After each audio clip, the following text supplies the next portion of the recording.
Սովորաբար նոր տարին իր հետ բերում է նորություն, հույս։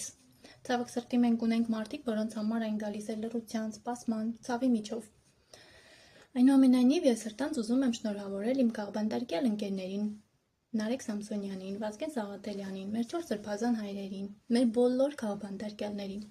Ես ձեզ մաղթում եմ ուժ դիմանալու այս ամեն օրվան,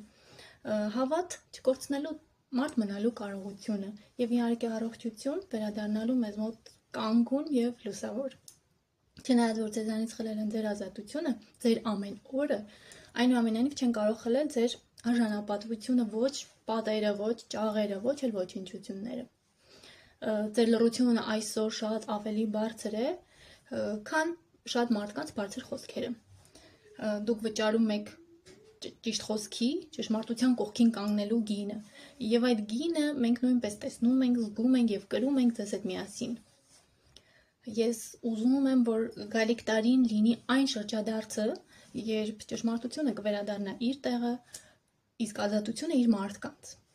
Հիշեք, որ ձեր ուժը նաև մեր ուժն է, ձեր հավատը մեր ճանապարհն է։ Մենք ձեզ սպասում ենք։